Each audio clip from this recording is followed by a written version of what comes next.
Hello everyone. आज इस video में प्रोनाउंस को सीखेंगे, जिसका प्रयोग कुछ स्टूडेंट्स ट्रांसलेशन में करते वक्त कुछ गलतियां कर जाते हैं। यदि इनको ध्यान से समझा जाएगा तो आप ट्रांसलेशन को कभी भी गलत नहीं कर पाएंगे। तो लेट्स स्टार्ट। सबसे पहले तो आप देखेंगे प्रोनाउंस होते क्या हैं। संज्ञा के स्थान पर प्रयोग होने वाला शब्द सर्वनाम होता है। सर्वनाम का मतलब संज्ञा के लिए। Pronouns stand for nouns. Pronouns are used for nouns to avoid the repetition of noun. कि नाउन को हम बार बार रिपीट नहीं करते हैं। यदि हम किसी नाउन का जिक्र किसी वाक्य में पहले कर देते हैं तो आगे हम उसके स्थान पर उसको व्यक्त करने के लिए प्रोनाउंस का प्रयोग करते हैं। तो आप समझ गए होंगे कि प्रोनाउंस होते क्या हैं। नाउन की तरह प्रोनाउंस के भी निम्नलिखित भाग होते हैं। उनके नंबर भी होते हैं, जेंडर भी होते हैं और केस भी होते हैं। तो स्टार्टिंग हम करते हैं काइंड ऑफ प्रोनाउंस की पर्सनल प्रोनाउंस से। जैसे personal pronouns are used for persons and things, जैसे I, we, you, he, she, it, they. They stand for the three persons in English grammar. इनके आपने सुने भी होंगे कि तीन person, first person, second person, third person में बांटे गए हैं। तो फर्स्ट पर्सन जो बोलने वाला होता है, सेकंड पर्सन जिससे बातें हो रही होती हैं, थर्ड पर्सन जिसके बारे में बातें हो रही होती हैं। केसेस जो होते हैं इनके नॉमिनेटिव या सब्जेक्टिव दोनों एक ही नाम, एक प्रोनाउंस का ही नाम है। ऑब्जेक्टिव केस और पॉजेसिव केस। तो अब इसमें हम प्रोनाउंस के तीनों पर्सन्स के बारे में से देखते हैं अगली टेबल में। ये आपके फर्स्ट पर्सन के प्रोनाउंस हैं, एक वचन, बहुवचन वाली line, singular plural. Second person के ये दो हैं। थर्ड पर्सन की आपकी चार लाइनें हैं। इसमें आप देखोगे कि जैसे आई मीन्स मैं, माई मीन्स मेरा, मी मीन्स मुझे, माइन मीन्स मेरा होता है, माई सेल्फ मैं स्वयं। तो इन वर्ड्स को आप इंग्लिश और हिंदी दोनों तरीके से आप याद कर लें। इसमें आप देखोगे कि जो फर्स्ट लाइन में आने वाले प्रोनाउंस हैं ऐसे, तो इसमें आप नॉमिनेटिव केस के नाम से जानते हो। ये आपके सेकंड पे हैं जो पॉजेसिव केस है, तीसरे नंबर पे जो ऑब्जेक्टिव में होगी। इनके बारे में कैसे प्रयोग करना है, इनकी डिटेल हम अगले इसमें चार्ट में देखते हैं। लेकिन पहले हम इनको याद करने के तरीकों को समझ लें कि जैसे आपसे पूछा जाता है फर्स्ट पर्सन के प्रोनाउंस को याद करना है, या कोई कहे कि उनको सुनाओ, तो आप कहोगे I, my, me, mine, myself, we, our, us, ours, ourselves. ये आपके फर्स्ट पर्सन के प्रोनाउंस हो गए। सेकंड का कोई आपसे पूछे सेकंड को सुनाओ, तो इसका उच्चारण होता है दाऊ, दाऊ, दाई, दी, दाइन, ताई self, you, योवर, you, yours, योवर self या योवर सेल्व्स। क्योंकि ये एक वचन बहुवचन दोनों के लिए होते हैं, इसलिए सेल्फ भी और सेल्फ भी लगाना पड़ सकता है। ही, हिज, हिम, फिर हिज, फिर himself, she, her, hers, herself, it, its, itself, they, their, them, theirs, themselves। ऐसे आपको ये प्रोनाउंस याद करने हैं। लेकिन जब आपसे पूछा जाएगा कि सब्जेक्टिव केस कौन से, तो आपको ये ऐसी लाइन याद रहनी चाहिए कि ये आपके ऊपर पहली लाइन वाले वर्ड सब्जेक्टिव में प्रयोग होते हैं, तीसरी लाइन वाले वर्ड्स आपके ऑब्जेक्टिव में प्रयोग होते हैं। तो उनका प्रयोग कैसे करना है वो अब आगे देखते हैं। पहली पंक्ति वाले प्रोनाउंस को वाक्य में सब्जेक्ट के रूप में प्रयोग किया जाता है। Subject is who or what the sentence about. Noun pronouns are used as subject. वह खेल रहा है, तो आप देखोगे किसी पूछा कि सब्जेक्ट क्या है इसमें, तो कहेगा वह, तो वह की इंग्लिश ही वो आराम से लगा लेता है। लेकिन अगर कहा जाए कि उसने देखा, तो उसमें कहेगा कि इसमें सब्जेक्ट उसने की इंग्लिश क्या लगाए, तो वो कंफ्यूजन में आ जाता है। तो ध्यान रहे कि आपको थर्ड पर्सन के बारे में बात चल रही है, एक वचन है तो आपको ही लगाना पड़ेगा। अगर आपको लग रहा है कि ये फीमेल है तो आपको सी लगाना पड़ेगा।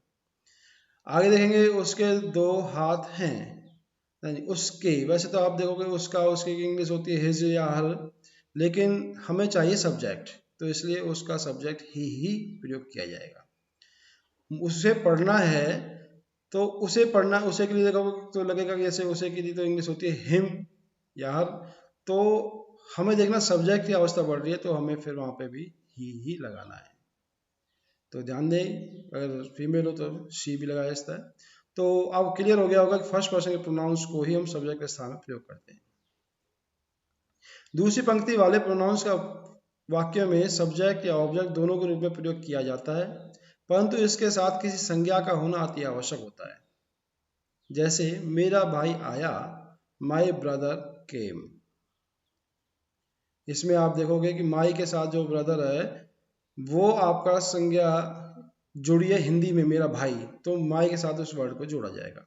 पूरा पूरा अपने आप में सब्जेक्ट भी बन सकता है या ऑब्जेक्ट भी बन सकता है। जैसे आप देखोगे अगले वाक्य में, उसने मेरे भाई को पकड़ा तो ही कॉट माई ब्रदर। तो माई ब्रदर यहाँ ऑब्जेक्ट हो गया, यहाँ पे ऊपर सब्जेक्ट भी था। तो आप समझ में आ गया होगा कि ये आपके दूसरी लाइन वाले जो प्रोनाउंस हैं उनमें आपकी संज्ञा का होना अति आवश्यक होता है। उसको संज्ञा को हिंदी में जहाँ जो बोली जाएगी वो इंग्लिश में भी साथ रहेगी। तीसरी पंक्ति वाले प्रोनाउंस को वाक्य में ऑब्जेक्ट रूप में प्रयोग किया जाता है। The object of a sentence is the person और thing that receives the action of verb. Ram ने हमें पढ़ाया, राम टॉट अस। ध्यान दें, जिस पे आपको क्रिया करनी है वो ऑब्जेक्ट होगा और ऑब्जेक्ट के स्थान पर हम तीसरी लाइन वाले प्रोनाउंस का प्रयोग करेंगे। आगे देखें, चौथी पंक्ति वाले प्रोनाउंस की हिंदी दूसरी पंक्ति वाले प्रोनाउंस की तरह होती है, परंतु इनके साथ किसी संज्ञा को नहीं जोड़ा जाता। जैसे अभी आपने देखा था कि माई ब्रदर, मेरा भाई। यदि मेरा आए और भाई ना आए यानी कोई संज्ञा ना आए तो आपको ये चौथी लाइन वाले प्रोनाउंस प्रयोग करने पड़ते हैं। जैसे यह देश मेरा है, दिस कंट्री इज माइन, यानी कि हिंदी आप देखोगे तो मेरा के बाद आपकी कोई संज्ञा नहीं थी, इसलिए आपको माइन का प्रयोग करना पड़ेगा। पांचवी पंक्ति वाले प्रोनाउंस का प्रयोग कर्ता स्वयं को दर्शाने के लिए किया जाता है। जैसे मैंने स्वयं इस पत्र को लिखा, आई माई सेल्फ, यानी आई का अपना स्वयं दिखाना माई सेल्फ आएगा। ही होता तो हिमसेल्फ आता, यू होता तो योर सेल्फ आता। Wrote this letter. तो आप इन पांचों लाइनों के प्रयोग को सीख गए होंगे। दोबारा से अपना इसको दोहरा लेना। रिवीजन तो हर टॉपिक का आवश्यक होता ही होता है। अब इसे आगे देखते हैं। जो प्रोनाउंस के और भी प्रकार हैं उनको एक संक्षिप्त रूप से एक थोड़ा सा रिवीजन कर लेते हैं। प्रोनाउंस एंड इट्स काइंड्स, जैसे पर्सनल प्रोनाउंस, ये आपका बताया हुआ कि प्रयोग कैसे होता है और इसमें शब्द कौन कौन से आते हैं। तो पर्सनल में कहा कि स्टैंड्स फॉर 3 पर्सन्स, और I we you he she it they जो अभी हमने पढ़े थे ऊपर। पॉसेसिव जो कैसे होते हैं, ये टू शो पोजेशन, ये किसी अधिकार को दर्शाते हैं। माई, अवर, योर, इट्स, यानी कि आपके देखे होंगे दूसरी लाइन वाले या चौथी लाइन वाले प्रोनाउंस। रिफ्लेक्सिव जो है, refers back the action to subject, जैसे he killed himself, verb plus में प्रोनाउंस उसमें आता है। जैसे माई सेल्फ हो गया, योर सेल्फ है, हिमसेल्फ है, यानी कि आपको देखना है कि ये अपने आप में सेंटेंस का एग्जाम्पल समझ लो। ही किल्ड हिमसेल्फ, यानी कि ही को ऊपर अपने आप ही वो क्रिया हो रही है तो अपने रिफ्लेक्सिव हो गई वो। तो इसमें आपके ये प्रयोग होते हैं प्रोनाउंस। आगे एम्पैथेटिक, एम्पैथिक जो है लेज एम्फेसाइज, जैसे किसी बात पे जोर देना, बल देना होता है। तो ऊपर वाले में और इसमें थोड़ा सा अंतर समझ लेना कि ये इसमें तो एक्शन अपने सब्जेक्ट के ऊपर आ रहा था, लेकिन इसमें एक्शन आप दूसरी जगह किसी जगह प्रयोग करोगे लेकिन स्वयं का उसमें भाव होगा। आगे है demonstrative, points out the persons और थिंग, इसमें आपके ये प्रोनाउंस प्रयोग होते हैं। This, that, these, those, such, one, some, so, one, one, none. आगे इंडेफिनिट, अनिश्चयवाचक, does not refer to any person या thing in particular but use in general way. अनिश्चयवाचक से पता लग जाता है कि इसमें आप क्लियर नहीं कर सकते कि किससे बात हो रही है, कौन है, कितने हैं, कैसे हैं। तो वन, नन, ऑल, सम, समबॉडी, यानी कि उसमें कोई आइडिया नहीं लगाया जा सकता कि आप कितने लोगों से बातें कर रहे हो, तो वो अनिश्चय यानी इंडेफिनिट प्रोनाउंस की श्रेणी में आते हैं। फिर आपके इंटरोगेटिव प्रश्नवाचक में सीधी सी बात है क्वेश्चन पूछा जाता है, तो इसमें क्वेश्चन वर्ड आपके प्रयोग होते हैं। डिस्ट्रीब्यूटिव वाले में आप देखोगे रेफर्स टू पर्सन या things taken one at a time, कोई चीज़ डिस्ट्रीब्यूट की जा रही है अपने ईच में, आइदर में, नाइदर में। रेसिप्रोकल आपके पारस्परिक जो होते हैं express a mutual and reciprocal relationship each other या वन अनदर, इसमें आपके दो वर्डों का जोड़ा होता है। रिलेटिव में जैसे आपको बताया गया है कि रिलेट्स और refers to its antecedent noun to define it और to give some additional information. Who, which, that, जैसा आपको देखा होगा जो आपका होगा कि भाई वह